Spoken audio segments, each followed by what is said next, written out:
kulan looga hadlayay caafimaadku ay soo abaabushay hay-adda caafimaadka Norway Health Directorate loogana hadlayay cudurrada kala duwan ayna ka qayb galeen dhakhaatiir iyo aqoon-yahano ayaa lagu qabtay magaalada Oslo ee caasimadda Norway. kulankan oo lagu soo casuumay dad Soomaali oo ku cusub dalka Norway kuwa in muddo deganaa ayaa wacyigelin iyo looga hadlay sidii looga hortagi lahaa cudurrada qaar sida kansarka, sonkorta iyo dhiigkarka. waxaana gabagabadii kulankan oo intiisa badan afka Norwegian-ka ku baxday ay ka qaybgalayaashii Soomaalida ahaa qaar ka mid ah warbaahinta qaranka uga warrameen ujeedka kulanka iyo waxtarka barnaamijkan. magacayga waxaa la yiraahdaa Axmed Macallim Xasan waxaan ka imid magaalada Buda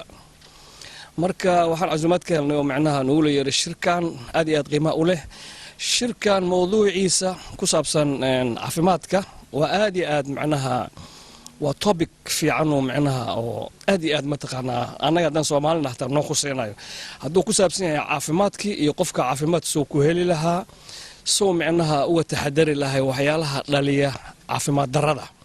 waa mahadsantahay ani magacayga waa Zahra Naale waxaan ka imid dalka Holland waxaan marka hore u mahadnaqayaa Info 123 oo arintan uga casumay arintan guud ahaan waxay ku saabsan tahay caafimaadka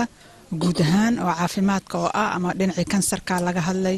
dhinacii sokorta laga hadlay dhinacii dhiigkarka iyo soo socda cudurrada Soomaalida oo Yurubka jooga ama Ameerika jooga ama Soomaaliya jooga cudurrada runtii u badan waxaan aad iyo aad ugu faraxsanahay in dad badan oo Soomaaliyeed ay ka soo qayb galaan gaar ahaan dumar Soomaaliyeed. magacayga waxaa la yiraahdaa Saadiya waxaan ka imid magaalada Trondheim waxa weeye muhiimadda aan meesha u nimidna waxa weeye arinta caafimaadka in laga hadlo waana arin aad iyo aad maaragtay dadka oo dhan u saameynayso Soomaali Kenya insan ahayn waana arin aan dib ula noqon doono insha Allah haddii Ilaahay idmo oo aan u soo bandhigi doono dadkayga iyo ururkayga Soomaaliyeed oo Trondheim ku nool iyo shacabkaba haddii Ilaahay idmo marka waxa weeye aad baan ugu faraxsanahay. nabigeena suuban salawaatullaahi wa salaamu calayhi wuxuu yiri wayda sa'altumullaha fas'alullaha al-caafiya dadii how Ilaahay hadaa wax su'aalaysaan caafimaadka weydiista. caafimaadka waa arin aad muhiim u ah sidaas daraadeed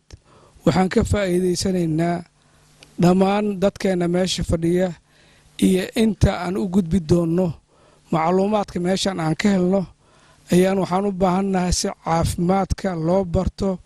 bulshada Soomaaliyeed iyo dadka muslimiinta oo dhan iyo dhammaan bulshada inteeda kale. Yes, this is very important for us in Info 123 to really mobilize the Somali community for health consequences. There are other health consequences when here than this, for example, in Somalia. And we have on the topic we have cancer and we have also FGM and health consequences. So I think to mobilize the Somali community and also other immigrant communities here is very important. SNTV Oslo.